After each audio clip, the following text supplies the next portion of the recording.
గౌరవ రాష్ట్ర మంత్రివర్యులు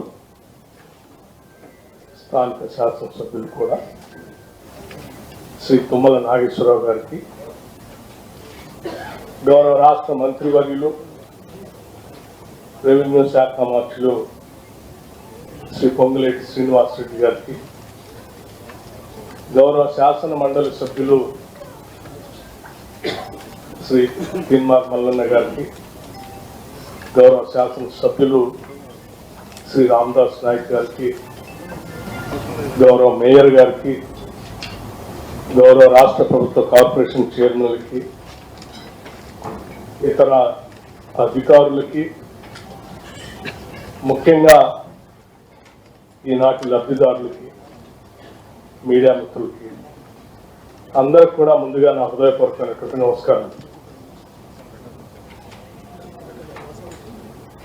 ఈరోజు ఇందిరమ్మ ప్రభుత్వం, ప్రజాప్రభుత్వం, కాంగ్రెస్ ప్రభుత్వం, ఈ ప్రభుత్వ నాయకత్వం వహిస్తున్నటువంటి ముఖ్యమంత్రి రేవంత్ రెడ్డి గారు,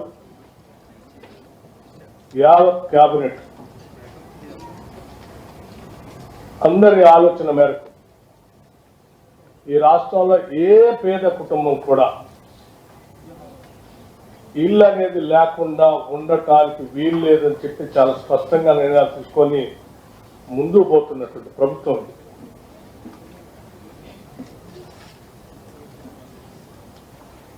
హౌసింగ్ శాఖ చూస్తున్నటువంటి శ్రీ పొంగులేటి శ్రీనివాసరెడ్డి గారు, ఈ ప్రభుత్వం ఆనాడు అధికారంలోకి రావటానికి వచ్చే ముందు ఇచ్చినటువంటి మాట ప్రకారం ఒకటేసారి 4,50,000 ఇందిరమ్మ ఇళ్లను 22,500 కోట్ల రూపాయలతో ఒకటేసారి శాంక్షన్ చేసి ఈ దేశ చరిత్రలోనే రికార్డు స్థాపించినటువంటి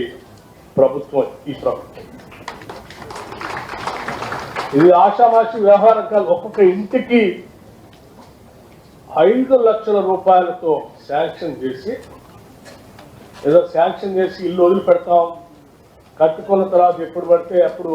వెసులుబాటు ఉన్నప్పుడు డబ్బులు ఇస్తామనేటువంటి ఆలోచన కాకుండా ప్రతి వారం శాంక్షన్ చేసిన ప్రతి ఇంటికి పేదవాళ్ళకి డబ్బులు రిలీజ్ చేస్తూ ముందుకు నడుస్తున్నటువంటి ప్రజాప్రభుత్వం. అటువంటి ఈ ప్రభుత్వం పైన కావాలని కొద్దిమంది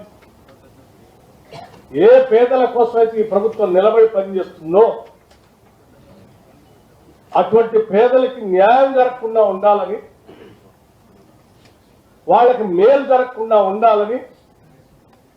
ఈ ప్రభుత్వం మీద బురద జల్లి ఈ ప్రభుత్వాన్ని పనిచేయకుండా చేయాలనేటువంటి ఒక కుట్ర కొద్దిమంది చేస్తున్నటువంటి ప్రక్రియ ఈ ఖమ్మం పట్టణంలో స్పష్టంగా కనిపిస్తా ఉంది. చాలా మంది చాలా రకాలుగా ప్రభుత్వం పైన బురద జల్లటం కోసం రకరకాల ప్రయత్నాలు చేశారు. ఏ ఒక్కరికి పేదల మీద ప్రేమ కానీ వాళ్ళకి నిలవ నీడిద్దామనేటువంటి ఆలోచన కానీ లేదు. కేవలం పేదల నిస్సహాయతను అడ్డం పెట్టుకొని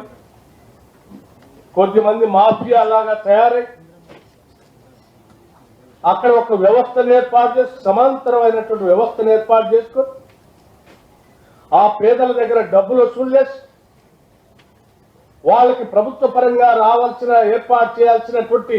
వసతులు ఏమీ రాకుండా అడ్డంగా నిలబడి, కరెంటు కావాలంటే కరెంటు లేదు, నీళ్లు కావాలంటే నీళ్లు లేదు, పిల్లలు చదువుకుందామంటే బడి లేదు. న్యాయంగా నేను నా కష్టాలతో కట్టుకున్న ఇంట్లో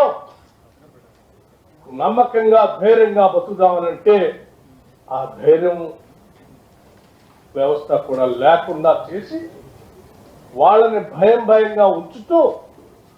వాళ్ళు కూలీ నాలు చేసుకున్నటువంటి వాళ్ళని బెదిరించి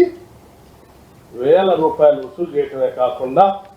ప్రభుత్వం ఎప్పుడు ప్రయత్నం చేసి వాళ్ళకి వసతులు కల్పిద్దామని అక్కడ పోవటానికి ప్రయత్నం చేసిన వాళ్ళ మీద దాడులు చేసినటువంటి పరిస్థితులు చూశాం. ఈ ప్రభుత్వం ఆలోచన చేసింది, మానవతా దృక్పథంతో అక్కడ ఉన్నటువంటి పేదవాళ్ళకి అందరికీ రాష్ట్ర వ్యాప్తంగా ఏ రకంగా అయితే ఇల్లు లేని పేదవాళ్ళకి ఇళ్ళు ఇచ్చి మనం నిర్మాణం చేసి ఆత్మగౌరవంతో బతికేటట్టుగా చేస్తా ఉన్నామో, ఈ వెలుగుమట్టలో ఉన్నటువంటి అర్హత కలిగిన పేదవాళ్ళకు కూడా ఆత్మగౌరవంతో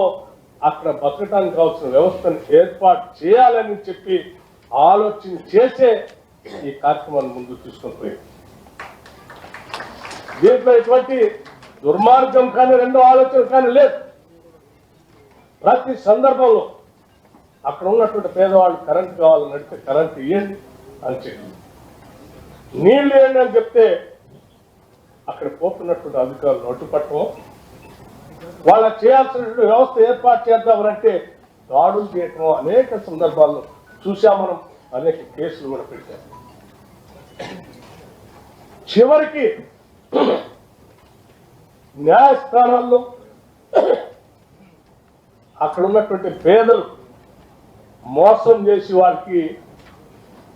భూదాన్ ల్యాండ్ సంబంధించినటువంటి తప్పుడు పత్రాలు వాళ్ళకి ఇచ్చి వాళ్ళని బెదిరిస్తా ఉన్నారు. ఇది వాస్తవం కాదని న్యాయస్థానాలు, అట్లాగే